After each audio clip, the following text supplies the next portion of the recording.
بسم اللہ الرحمن الرحیم والحمد للہ رب العالمین والصلاة والسلام علی سید المرسلین وعلی آلہ وصحبہ اجمعین، اما بعد۔ محترم ناظرین کرام، احکام دین کا پروگرام لے کر حاضر ہوں۔ آپ کے سوالوں کے جواب ہم کتاب اللہ سنت رسول اللہ صلی اللہ علیہ وسلم کی روشنی میں پیش کریں گے۔ تو آئیے آج قبل اس کے کہ ایک نیا سوال شروع کریں۔ اپنے کسی پچھلے حلقے کے ایک سوال جو کہ بہت ہی اہم تھا وہ یہ تھا کہ قضاء و قدر کا مسئلہ میرے لیے بہت مشکل ہے سمجھنا، تو میں نے اس کی تفصیل بتانے کے لیے آپ ان سے دوسرا وقت مانگا تھا۔ تو آئیے آج ہم اس کی تفصیل میں چلتے ہیں اور آپ کو بھی اس کی مشکلات کو سمجھانے کی کوشش کرتے ہیں۔ ان کا سوال یہ تھا کہ مجھ پر یہ بہت مشکل ہوتا ہے کہ جو کام مجھ سے غلطی سے ہو گیا ہے وہ غلطی ہے، یہ کہ ہمارے لیے یہی مقدر تھا تو ہم نے ایسا کر دیا ہے۔ یعنی غلطی سے وہ جانتے ہیں کہ ہم نے غلطی کیا اور یہ کام کیا ہے ایک چیز، اور دوسرے کی اس غلطی کے بعد یہ سوچتے ہیں کہ ہمارے اوپر یہی مقدر ہی تھا تو ہم نے ایسا کر دیا ہے۔ تو کہہ رہے ہیں کہ اس کے کرنے کے بعد مجھے اپنے اوپر تو افسوس ہوتا ہے کہ میں نے غلط کیا ہے، اپنے آپ کو ملامت کرتا ہوں، اور یہ کہ مجھ سے غلطی ہو گئی ہے، لیکن جب یہ میں سوچتا ہوں کہ یہ غلطی ہو گئی، اس میں مقدر تھا، تو مجھے تھوڑا سا احساس ہوتا کہ چلو میری 100% غلطی نہیں ہے۔ تو کیا اس میں کچھ فرق ہے کہ آدمی جس غلطی کو خود غلطی سمجھتا ہے وہ غلطی کرے، اس پر عقاب ہے، یا ایک کے اوپر مقدر تھا اس پر عقاب نہیں ہے؟ اور یہ اشکال بہتوں کو پیش آتا ہے۔ تو آئیے ہم اس کے جواب کی کوشش کرتے ہیں۔ پہلے یہ بات تو سمجھنا چاہیے کہ اللہ تبارک و تعالیٰ کے علم میں ہر چیز ہے، اور اللہ نے جو مقدر کیا ہے وہ ہوتا ہے۔ اللہ نے اس تقدیر انسانوں اور زمین و آسمانوں کے بنانے سے پہلے ہی بنا دیا تھا، ہوتا ہے۔ لیکن تقدیر کے 4 درجے ہیں۔ اللہ نے کب تقدیر بنائی، کیا ہوا، اس کے بعد کیا ہوتا ہے، کیسے ہوتا ہے، اس کو ذرا سمجھنے سے غور سے سمجھنے کی کوشش کیجیے گا۔ 4 درجوں میں سے ایک تو اللہ تعالیٰ کا علم ہے، اللہ جانتے ہیں کہ یہ بندہ ایسا کرنے والا ہے، اور یہ کہ اللہ کے علم میں وہ چیز ہے۔ دوسرے کہ اللہ تعالیٰ نے اس کے لیے چیز لکھ دی ہے لوح محفوظ میں کہ چلو یہ تمہاری غلطی ہے، تم ایسا کرو گے اور تمہارا یہ نتیجہ بنے گا۔ تیسرے یہ ہے کہ اللہ تعالیٰ کی مشیت ہوتی ہے کہ اللہ تعالیٰ یہ بندہ ایسے کرنا چاہتا ہے تو کرے اور اس کا انجام خود بھگتے گا۔ اور چوتھا یہ ہے کہ اللہ نے کچھ چیزوں کو ایسے ہی بنایا ہے کہ اسی انجام کو پہنچتی ہیں۔ تو یہ چاروں چیزیں سمجھ لیجئے، اس کے بعد اس کی تفصیل دیکھیے۔ علم یہ ہے، ایک درجہ میں نے علم بتایا، کتابت بتایا، مشیت بتایا، اور خلق بنایا، پیدا ہونا بتایا۔ تو علم کا مطلب یہ ہے کہ اللہ تبارک و تعالی جو کچھ ہوا، جو کچھ ہو رہا ہے، اور جو کچھ ہونے والا ہے، سب جانتے ہیں۔ اللہ تعالیٰ کا علم سب کو محیط ہے، اور ہم لوگوں کو تو بہت تھوڑا سا علم دیا گیا ہے۔ ہم بہت سی چیزوں کا ادراک نہیں کر سکتے ہیں۔ جب اللہ کے رسول سے روح کے بارے میں پوچھا گیا تو اللہ نے جواب دیا کہ کہہ دیجئے کہ اللہ یہ روح اللہ کے احکام میں سے ایک حکم ہے، ایک طریقہ ہے، تم کو بہت معمولی علم دیا گیا، تم اس کی حقیقت تک نہیں پہنچ سکتے ہو۔ تو اللہ کا علم شامل ہے ماضی کو، حال کو، مستقبل کو، سب کچھ شامل ہے، اور اللہ تعالیٰ کا اس شامل علم جو ہے کسی بھی چیز کے وجود پانے سے پہلے بھی ہے اور وجود پا جانے کے بعد بھی ہے۔ لکھنا یہ ہے کہ اللہ تبارک و تعالیٰ نے انسانوں کی تقدیروں کو لکھ دیا ہے آسمان و زمین کے پیدا کرنے سے پہلے، اور یہ اللہ تعالیٰ کے علم سابق میں چونکہ ثابت تھی، اس لیے وہ چیز تحریر میں بھی آئی ہوئی ہے۔ مشیت یہ ہے کہ اللہ تبارک و تعالیٰ کسی چیز کو جو پیدا کرنا چاہتا ہے، اس کے چاہے بغیر وہ چیز نہیں ہوتی ہے، اور جو چیز چاہتا اللہ تعالیٰ وہ ہوئی، اور جو چاہے گا وہی ہوگی، اور جو نہیں چاہتا نہیں ہوئی، جو نہیں چاہے گا وہ نہیں ہونے والی ہے۔ اور خلق کا مطلب ہے کہ اللہ تعالیٰ نے انسانوں کو بنایا ہے، ان کے کاموں کو بھی پیدا کیا ہے، مخلوق کو پیدا کیا، مخلوق کے کاموں کو پیدا کیا۔ اب یہ بات ہم نے بتا دی، آئیے کچھ اس کی دلیل بھی دیں تاکہ آپ کو پتہ چلے کہ ہم نے یہ باتیں کیوں کہی ہیں۔ یہ علماء کی کتابوں سے یہ بات ماخوذ ہے اصل میں۔ تو یہ ہے کہ ہم نے جب جان لیا کہ اللہ تبارک و تعالی نے ہر مخلوق کو اور اس کے علم کو پیدا کیا ہے، جانتا ہے، اس کی مشیت کے بغیر کچھ ہوتا نہیں ہے، لکھی ہوئی چیزیں ہیں، اللہ کے علم میں ہیں، اور اللہ تعالیٰ پیدا کرتا ہے۔ واللہ خلقکم ما تعملون، اللہ نے تمہیں بھی پیدا کیا، جو تمہارا عمل ہے اس کو بھی پیدا کیا ہے، اور اللہ تعالیٰ اسی طرح سے خیر و شر کے ذریعے آزماتا بھی ہے۔ خیر و شر وہ خیر وہ جسے ہمیں کرنا چاہیے، شر جس سے بچنا چاہیے، لیکن اللہ تو اس سے آزمائش کرتا ہے، تو ہم کو اس میں بھی ہم اس میں کو بھی اختیار کرتے ہیں، اس میں بھی پڑ جاتے ہیں۔ یہ آزمائش کی گھڑی میں وہ سب چیزیں انسان کی زندگی میں آنے والی اور آتی رہتی ہیں۔ تو ایسی صورت میں جب انسان کا عمل جو کچھ کرتا ہے اس پر مقدر ہے، چاہے اچھائی ہو چاہے برائی ہو، تو یہ چیزیں اس پہ ہمیشہ آتی ہیں، لیکن یہ جاننا چاہیے کہ اللہ تعالیٰ نے کوئی برائی نہیں بنائی ہے، بلکہ عمل میں اگر غلطی کی جاتی ہے تو برائی کی طرف وہ چیز تحویل ہو جاتی ہے۔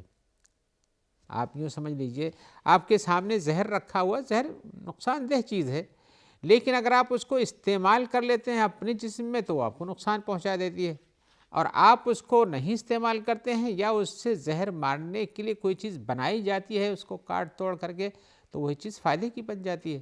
تو انسان کا عمل کسی چیز کو خیر و شر کی طرف بھی تحویل کر دیتا ہے۔ تو شر کی نسبت ہم اللہ کی طرف نہیں کرنا چاہتے ہیں، اور حدیث میں آیا بھی وَالشَّرُّ لَيْسَ إِلَيْكَ، آپ کی طرف شر کی نسبت نہیں ہے۔ یہ انسانوں کے عمل کیا نقصان ہوتا ہے۔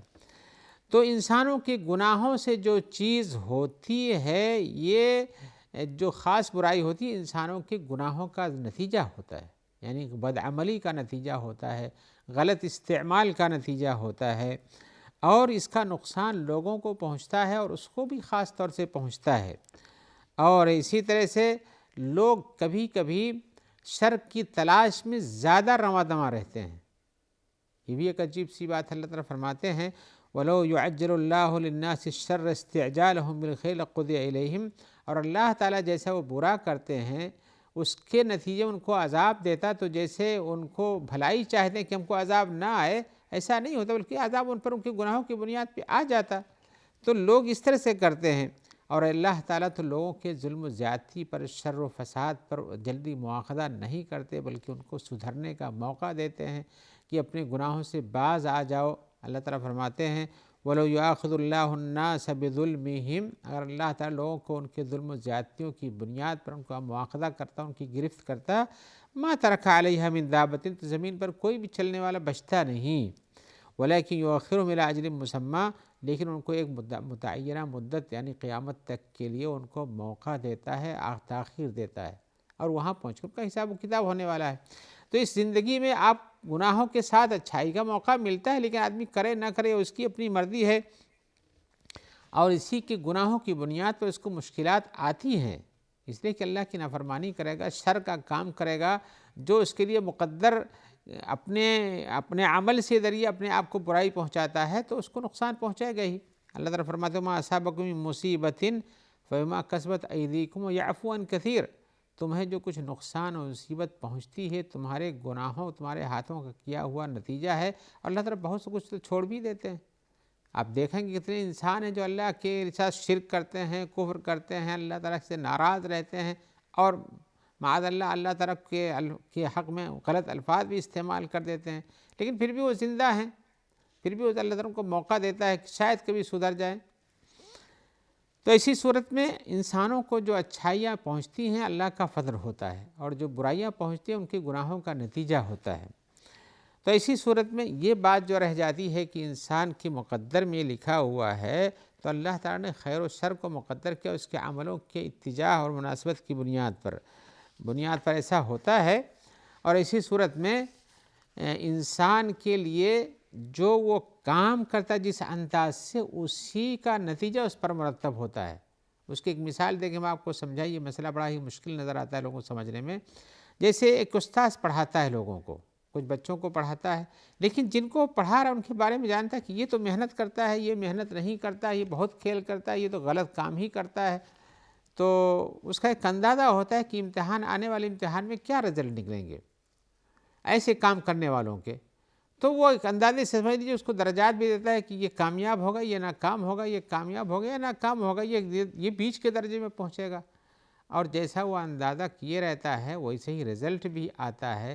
اب بتائیے اس میں استاذ کے اس اندازے کی کوئی غلطی ہے؟ انسان جو بچہ جو اپنا محنت نہیں کرتا ہے، پڑھتا لکھتا نہیں، غلط کام کرتا ہے، جیسا کرے گا ویسا بھرے گا، دنیا جانتی ہے۔ ہم اللہ کی مثال دے کے نہیں دنیا کی مثال سمجھا، اللہ کی مثال تو بہت اعلیٰ اور عرفہ ہے۔ اللہ تعالیٰ تو ساری دنیا کی چیزوں کو جانتا ہے، ان کی تقدیریں بناتا ہے، اللہ تعالیٰ کے علم میں ہر چیز ہے، اور اس کی کس کی کیسی طبیعت ہے اور کیسا کیسا کرے گا یہ تو اللہ کو پتہ ہے۔ لیکن اللہ تعالیٰ اس کے لیے دنیا میں اسباب خیر پیدا کرتے ہیں، اسباب شر بھی موجود ہیں، لیکن اسباب شر سے روکتے ہیں، اسباب خیر کی طرف جانے کا حکم دیتے ہیں۔ تو انسان جب خیر کے اسباب چھوڑ کر کے شر کے راستوں پر جاتا ہے تو اپنا نتیجہ خود مرتب کرتا ہے۔ ہدیناہ النجدین، اس کو دو راستے اللہ تعالیٰ نے دکھائے ہیں، یہ دونوں راستوں میں سے خیر و شر کا راستہ ہے۔ آپ اس راہ پہ جا کے کھڑے ہو، داہنی طرف جاؤ گے خیر کی طرف یا شر کی طرف جاؤ گے، تو انسان اپنے سے خود اختیار کرتا ہے، اور وہیں اس کی تقدیر اس چوراہے سے الگ ہونے لگتی ہے، اس دوراہے سے الگ ہونے لگتی ہے۔ لہذا انسان اپنے گناہوں پہ جیسے کہا کہ ہم نے برائی کیا تو یہ تو ہمارے لیے مقدر تھا، ایسا کہنا غلط ہے۔ انسان گناہوں پر تقدیر سے حجت نہیں پکڑنا چاہیے، بلکہ اس کو اپنے گناہوں پر معافی کے الفاظ کو استعمال کرنا چاہیے کہ ہمیں اللہ تعالیٰ ان غلطیوں سے معافی دے دے۔ اس لیے کہ انسان تقدیر کا سہارا لے کر کے وہاں بھی جب یہ ہوگا کہ اگر وہاں بھی کہہ لیجیے، مان لیجیے کہے کہ اللہ نے آپ نے تو ہمارے لیے مقدر کیا تھا، تو کیا اللہ کے فرشتے یا اللہ کی طرف سے سوال نہیں ہوگا کہ تمہارے پاس تو سمجھانے والے بھی آئے تھے، کتاب بھی تھی، رسول کی سنت بھی تھی، تو تم نے اس سے کیوں نہیں فائدہ اٹھایا، بلکہ بس اپنا ایک لفظ جو کہتے رہ گئے کہ ہمارے لیے تو لکھا ہوا ہے۔ لیکن لکھنے میں یہ ساری چیزیں بھی تو آئی ہوئی ہیں کہ اللہ کی طرف لکھا ہوا کہ یہ چیز بھی آئے گی، یہ تمہیں سمجھایا جائے گا، تمہارے پاس فرشتے رسول کے پاس پہنچائیں گے، تم کو اللہ کے رسول تمہارے بارے میں ہدایت کی بات کہیں گے، کتاب اتاری جائے گی، اور سب چیزیں موجود ہیں، ان کا انکار نہیں کیا جا سکتا ہے۔ تو اسی صورت میں انسانوں کے لیے گناہوں کے بعد گناہوں کو جائز ٹھہرانے کے لیے تقدیر کا بھروسہ کرنا یہ درست نہیں ہے، بلکہ آدم کے بچے ہو تو آدم کی طرف سے توبہ کر لینا چاہیے، غلطی سے معافی مانگنا چاہیے، اور اسی میں اس کے نجات کا ذریعہ ہے۔ پر جو آدمی معصیت پر اصرار کرتا ہے وہی اپنے آپ کو ہلاکت میں ڈالتا ہے، اور جو معصیت ہو جانے کے بعد اللہ سے استغفار کرتا ہے تو اللہ تعالیٰ اس کے گناہوں کو معاف کرتے ہیں، اس کے لیے نجات کا دوسرا راستہ متعین ہو جاتا ہے، اور وہاں شر سے خیر کی طرف چلا جاتا ہے، برائی چھوڑ برائی پہ ندامت کر کے اچھائی کے راستے کو پکڑ لیتا ہے، اور اس کا انجام اچھا ہوتا ہے۔ تو خیر و شر کے معاملے میں انسان کو اپنی غلطی پر اصرار اور اس کے لیے حجت نہیں کرنا چاہیے، بلکہ توبہ استغفار کا راستہ اختیار کرنا چاہیے، اور یہ سوچنا چاہیے کہ ہماری توبہ استغفار سے ہماری تقدیریں بدلتی بھی ہیں۔ آئیے ہم ایک اور سوال ایک طرف آتے ہیں۔ سوال میں پوچھا جا رہا ہے کہ ہم نے ایک حدیث پڑھی ہے، اور حدیث کا مطلب جس طرح سے ہم نے سمجھا، لیکن اور حدیثوں سے اس کی ممانعت نظر آتی ہے، تو اس حدیث کا کیا درجہ ہے؟ آئیے میں آپ کو ان کی حدیث بتا دیں جو انہوں نے تذکرہ کیا ہے۔ وہ کہتے ہیں ایک حدیث میں آیا ہوا، جیسے کہ ہم نے بعض میں پڑھا ہے کہ عورتوں کے بارے میں شاورہن و خالفوہن، عورتوں سے مشورہ کرو اور پھر ان کے مشورے کو نہیں مانو۔ تو کہتے ہیں کہ یہ بات تو سمجھ میں نہیں آتی ہے کہ کیا ایسی حدیث صحیح ہو سکتی ہے؟ تو ہم کہتے ہیں بھائی یہ حدیث ہی نہیں ہے، یہ حدیث نہیں ہے۔ آپ اس کے پیچھے پڑھیں گے کہ کسی نے لکھ دیا کہ حدیث میں ہے، یہ کہیں گڑھی ہوئی حدیثوں میں ہے، یا کہ ایسی حدیثوں سے پتہ چل اس کا معنی نکلتا ہے جو کہ صحیح نہیں ہوتی ہیں، معنی نکلتا ہے، یہ الفاظ نہیں حدیث کے ہیں۔ جن حدیثوں میں آیا کہ اگر تم میں سے کسی کچھ کام کرنا ہے، جس طرح حضرت انس کی ایک روایت بیان کی جاتی ہے، تو تم اپنے گھر میں اپنے لوگوں سے مشورہ کرو، کسی کو نہیں پاؤ تو اپنی بیوی سے مشورہ کرو، کسی عورت سے مشورہ کرو، پھر اس کے مخالف جو وہ مشورہ دے اس کے خلاف جاؤ، اسی میں تمہاری کامیابی ہے۔ تو یہ حدیث کا معنی بھی وہی ہوا جو حضرت انس سے منسوب ہے، مرفوع حدیث کہ عورتوں سے مشورہ کرو، ان کی مخالفت کرو۔ یہ بھی کہتے ہیں مشورہ لوگوں سے کرو اپنے کام کے لیے، اور کوئی نہیں ملے تو کسی عورت سے مشورہ کرو، پھر جو مشورہ عورت دے اس کے الٹا کرو۔ تو یہ حدیث جو ہے اس میں ایک راوی ہے عیسیٰ ابن ابراہیم الحاشمی، یہ انس والی حدیث کی بات کر رہا ہوں میں، جس میں نے کہا کہ اگر مشورہ کرو اور نہ ملے تو ایسی عورت سے پوچھو، اس کی مخالفت کرو۔ یہ انس کی اس روایت میں جس کو کہا کہ رسول نے کہا، یہ حدیث جو ہے اس میں ایک راوی ہے عیسیٰ بن ابراہیم الحاشمی، اور یہ بہت ہی کمزور ہے، وہ حدیث کی سند بھی منقطع ہے، سلسلہ وار یہ ایسے پہنچتی نہیں، ہم نے اس سے سنا، بلکہ بیچ میں گیپ پایا جاتا ہے، کسی آدمی کا ذکر نہیں ہے۔ تو یہ حدیث کیسے صحیح ہو سکتی ہے؟ اس سلسلے کی اس معنی کی جتنی بھی حدیثیں وارد ہوئی ہیں، اور بھی حدیث لوگ نسب کرتے ہیں کہ چلو یہ حضرت عائشہ کی بھی ایک روایت ہے، انس کی بھی ایک روایت ہے، فلاں کی ایک روایت ہے، اور کچھ لوگ کئی روایتوں کو اکٹھا کرتے ہیں، چلو ایک بات تو بن گئی. ایسا نہیں ہے. ارے کمزور کمزور کمزور کمزور کمزور ہی رہے گا، کہاں سے اس کو طاقت مل سکتی ہے؟ لہذا اس طرح کی جتنی حدیثیں وارد ہیں وہ سب ضعیف اور کمزور ہیں، قابل استدلال نہیں. بلکہ اس کے برخلاف تو یہ پایا جاتا ہے کہ صلح حدیبیہ کا موقع ہوا، رسول اللہ صلی اللہ علیہ وسلم اپنے صحابہ کے درمیان موجود تھے صلح حدیبیہ میں، آپ جانتے ہوں گے تاریخ میں، اور وہاں پر رسول اللہ صلی اللہ علیہ وسلم نے فیصلہ کیا کہ ہم مکہ اب نہیں جائیں گے، جبکہ مسلمانوں کی اچھی خاصی ایک تعداد تھی. مکہ نہیں جائیں گے، یہیں سے لوٹ چلیں گے، اور اس کے بعد ہم دوبارہ آ کے عمرہ کریں گے. اس بات کو صحابہ کرام ہضم نہیں کر سکے کہ ہم اتنے دین میں یہاں پہنچ کر کے مکہ والوں کے خلاف یہاں تک آ جاتے ہیں اور ہمارے پاس طاقت و قوت ہے تو ہم کیوں واپس جائیں. کچھ صحابہ کرام نے اس کو قبول نہیں کیا. رسول اللہ صلی اللہ علیہ وسلم جن صحابہ کرام سے آپ مشورہ کرتے حضرت عمر ہوئے اور جیسے لوگ، تو کہا گیا کہ ہم دین میں اتنا یعنی گرا ہوا درجہ کیوں اختیار کریں کہ ہم وہاں واپس چلے جاتے ہیں. وہ لوگ کہتے ہیں ہم مکہ میں نہیں گھسنے دیں گے تو ہم نہیں گھسیں گے، مکہ کہیں ان کا ہے تو بیت اللہ کا طواف تو ہم بھی کر سکتے ہیں. لیکن رسول اللہ صلی اللہ علیہ وسلم نے مصلحت الناس میں دیکھا، صلح حدیبیہ میں صلح کر لیا اور کہا کہ واپس چلتے ہیں اور ہم لوگ اپنا عمرہ یہیں توڑ دیتے ہیں اور اپنا بال کٹوا لیتے ہیں. تو صحابہ کرام نے کچھ سنا ہی نہیں. آپ نے حکم دیا کہ بال کٹوا لو، حلال ہو جاؤ، کسی نے سنا نہیں. تو آئے گھر میں رہتے ام سلمہ سے کہا کہ دیکھو ہم نے کہا اور لوگ سنتے نہیں ہیں. تو ام سلمہ نے کہا کہ آپ جاؤ اپنے حجام کو بلاؤ اور بال کٹواؤ، پھر دیکھو کیسے صحابہ کرتے ہیں. پھر آپ نے ان کا مشورہ مانا، بال کٹوایا، اس کے بعد صحابہ کرام سب نے مانا. تو یہاں دیکھیے ایک عورت کے مشورے سے ایک بڑا مشکل کام حل ہوا. اور یہ کہتے ہیں کہ خالفونا، ایسی کوئی بات نہیں ہے، سب کے پاس عقل ہوتی ہے، سب کو مشورہ کرنا چاہیے، سب اپنے گھر میں پہلے کرنا چاہیے، اس لیے ان سے خیر خواہ کون ہو سکتا ہے. تو یہ حدیث مانے اور اسی طرح سے روایت کے حساب سے بالکل نہیں صحیح ہے، اس پر عمل کرنے کی ضرورت نہیں ہے اور اس حدیث کی کوئی اصل نہیں ہے. اسی جواب کے ساتھ ہم آپ سے اجازت چاہتے ہیں، اس امید کے ساتھ کہ انشاءاللہ جلد ملاقات ہوگی اور آپ کے سوالوں کے جواب ان میں کتاب و سنت کی روشنی میں پیش کریں گے. ہم اپنے ان بھائیوں کے لیے جو آپ تک اس پروگرام کو پہنچاتے ہیں دعا کرتے ہیں کہ اللہ تعالیٰ ان کو خیر سے رکھے اور ان کو اجر جزیل عطا فرمائے. السلام علیکم ورحمۃ اللہ وبرکاتہ.